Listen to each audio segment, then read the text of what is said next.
This is the mixer. This is an Estella 60 quart mixer.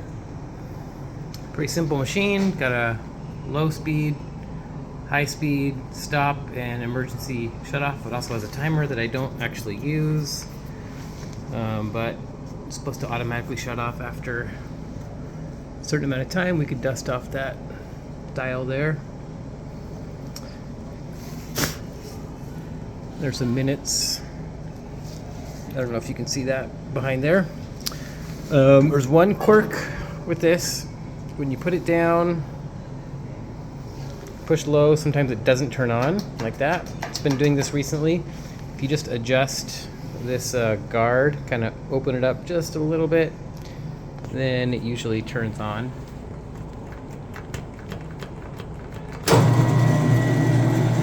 There we go. I had to press the on button a few times, but that does work. They did get I bought this at auction. I had to drive up 2.5 hours away to get it. It was damaged in shipping, which is why it was at auction. And you can see up here, this is that damage, but it hasn't impacted the working of the machine. The paint did start to chip off, so I put a coat on there. It was rusting underneath, but that coat is taking care of that, so that's not an issue anymore. You can see this is it on low speed. I'll mix with it on low for at least 5 minutes until all the flour gets incorporated, and then I'll turn it on to high speed, and it will continue to develop. I have 39 loaves of sourdough mixing right now. This maximum capacity is 42, but that's pretty full. So yeah, I'll just keep this going for a few more minutes, and then we'll turn it on to high speed, and I'll let you see that. So I'll keep the video going, but I'll stop talking for a little while. Actually, I'll give you a little tour of where I'm baking at. This is my baking table. This is my starter. Keep my flours, salt down there. Have my bread flour in here. Use these bowls to proof in. And over here, this is the main kitchen. Lots of equipment in here that I don't use.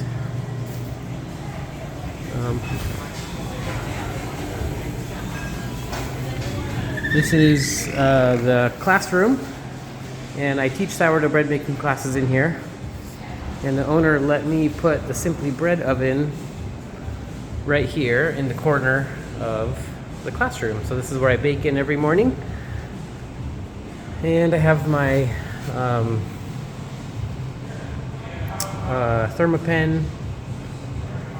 thermometer, and then this is what I like to use to score the bread with. Just personal preference. I put the bread in these brown paper bags. And we put it out on the shelf, and these are my loading boards.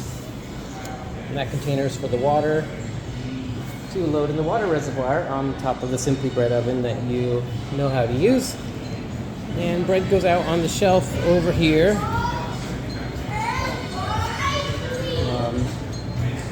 And I do for them 8 boules and 5 baguettes every day. Fridays and Saturdays we do more, but that's kind of the base loaf. And then holidays, November I did pumpkin bread, which was fun. And then December I did a rosemary bread, which was neat. I wanted to do potato rosemary, but couldn't quite manage the baking of the potatoes and having that ready, all coordinated at the right time for the bread to mix. So let's go walk back into the kitchen,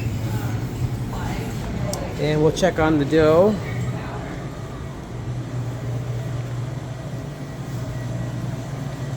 This is the proofer I've been using, very helpful. If you don't have one, highly recommend it. If ever your starter is weak, you can feed it, put it in here, it'll bring it back a lot faster.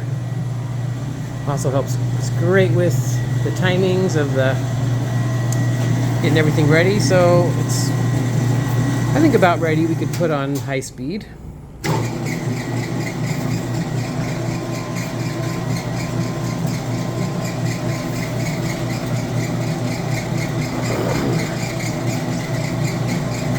I'll probably let this go for about 5 minutes and it'll develop the dough.